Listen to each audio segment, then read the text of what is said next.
The 9th and 10th grade timpani excerpt for All-State is etude number 18 out of Kurt Gay's book, Pedal to the Kettle.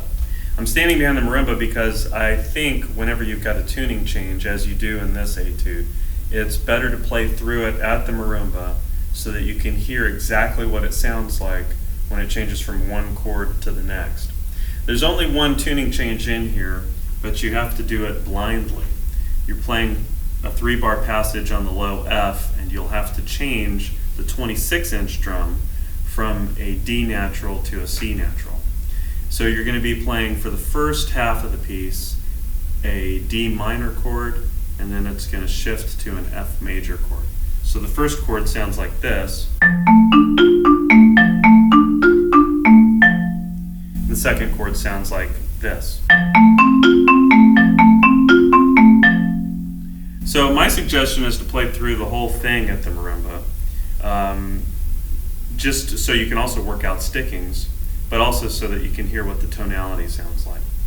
It does help a lot with the stickings. You're going to try not to cross as much as you can. So think about leading to your left with your left hand, leading to your right with your right hand. A tricky little passage is the whole 16th note area between measure 9 and measure 14. I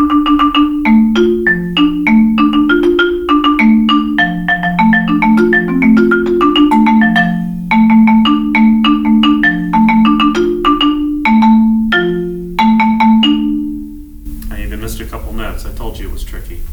But it can be played if it lays out well so that you do not have to cross stick. So when you come over to the timpani, one thing that I would suggest is just start off practicing the tuning change between the D and the C. Make sure everything is in tune, mark your gauges. You're only going to be able to play in tune as well as your gauges are marked, because this has to be done blindly, as I said. I would practice doing just a triplet arpeggio pattern up and down, and then try to change the tuning on every second time through, like maybe do 2 D minor chords, then 2 F major chords, like this.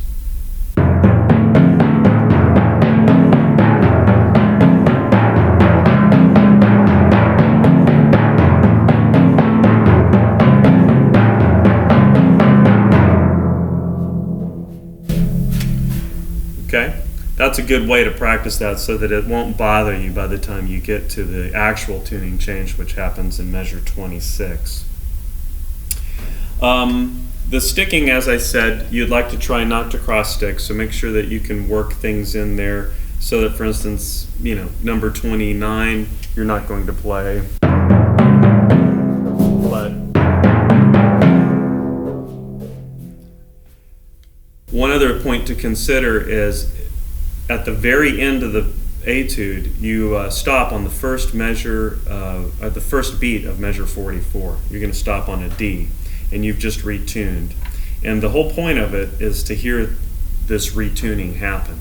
But before that, you're playing a louder roll on an A that does a decrescendo. As you can hear, if I play that D, it gets a little bit lost in the echo of the A roll.